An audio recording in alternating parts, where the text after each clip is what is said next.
Hi everyone. இந்த வீடியோவில் armature ரியாக்ஷனாக என்னென்னு பார்க்கலாம். பொதுவாக டிசி மோட்டார் மற்றும் டிசி ஜென்ரேட்டரை டிசி மிஷின்ஸ் தான் சொல்லுவோம். ஏன்னா இது ரெண்டுலேயும் கன்ஸ்ட்ரக்ஷன் அண்ட் ஒர்க்கிங் கிட்டத்தட்ட சேமாக தான் இருக்கும்.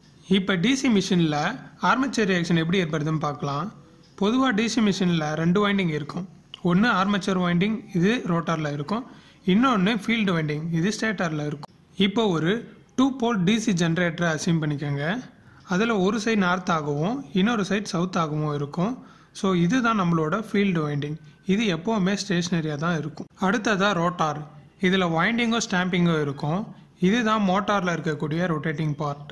இப்போ ஃபீல்டு வைண்டிங்கில் நம்ம டிசி சப்ளை கொடுக்கும்போது இந்த ஃபீல்டு வைண்டிங் எனர்ஜைஸ் ஆகி இதில் ஒரு ஃப்ளக்ஸ் உருவாகும். அதுதான் மெயின் ஃபீல்டு ஃப்ளக்ஸ். இது ரெண்டு போல்ஸுக்கும் நடுவில் ஃப்ளோ ஆகிட்டே இருக்கும். இந்த மெயின் ஃபீல்டு ஃப்ளக்ஸ் ஏரில் மூவ் ஆகி ஆர்மேச்சர் வைண்டிங்கை உரசும்.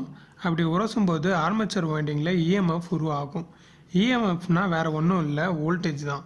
இந்த இஎம்எஃப் மூலமா கரண்ட் ப்ரொடியூஸ் ஆகும்.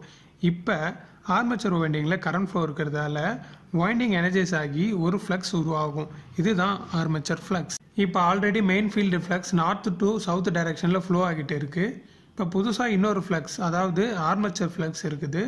ஸோ மெயின் ஃபீல்டு ஃப்ளக்ஸுக்கு நடுவில் புதுசாக வந்த ஆர்மேச்சர் ஃப்ளக்ஸ் ஒரு தடையை உருவாக்குது. இதை தான் நம்ம டிஸ்டார்ஷன்னு சொல்லுவோம். இந்த டிஸ்டார்ஷனால் மெயின் ஃபீல்டு ஃப்ளக்ஸ் ஸ்ட்ரென்த் குறைஞ்சிடும். ஸோ இதை தான் நம்ம ஆர்மேச்சர் ரியாக்ஷன்னு சொல்லுவோம்.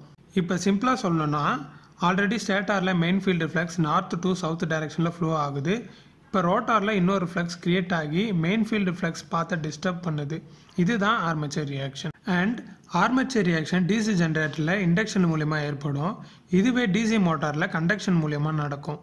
இண்டக்ஷன்னா ஏர் கேப் மூலமா ஆர்மேச்சர் கரண்ட் ஃப்ளோ ஆகிறது. Example induction motor. இதுவே கண்டக்ஷன்னா ஃபிசிக்கல் கனெக்ஷன், அதாவது வைண்டிங் மூலமா பண்ணுறது. இப்போ ஆர்மேச்சர் ரியாக்ஷனால் வரக்கூடிய டிராபேக்ஸை பற்றி பார்க்கலாம்.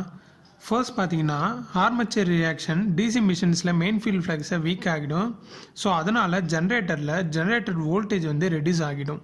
செகண்டாக, எம்என்ஏன்னு சொல்லக்கூடிய மேக்னெட்டிக் நியூட்ரல் ஆக்சிஸ், இது ஒரு இமேஜினரி லைன் தான். நார்மலாக இந்த இமேஜினரி லைன் ஃபீல்டு வைண்டிங்க்கு பெர்பெண்டிகுலராக இருக்கும். அண்ட் இந்த எம்என்ஏ ஆக்சிஸ்க்கு பேரலாக தான் ப்ரஷஸ் இருக்கும். பட் இந்த ஆர்மேச்சர் ரியாக்ஷனால் எம்என்ஏ அதோட ஆக்சிஸ்லேருந்து கொஞ்சம் சேஞ்ச் ஆகிடும். ஸோ ஆக்சிஸ் சேஞ்ச் ஆனதால் ப்ரஷஸில் ஸ்பார்க் ஏற்படும். இப்போ இந்த ஆர்மேச்சர் ரியாக்ஷன் எப்படி சரி பண்ணுதுன்னு பார்க்கலாம். Compensation winding method. இந்த மெத்தடில் அடிஷ்னலாக ஒரு ஃபீல்டு வைண்டிங்கை போல் ஃபேஸஸை கனெக்ட் பண்ணுவாங்க.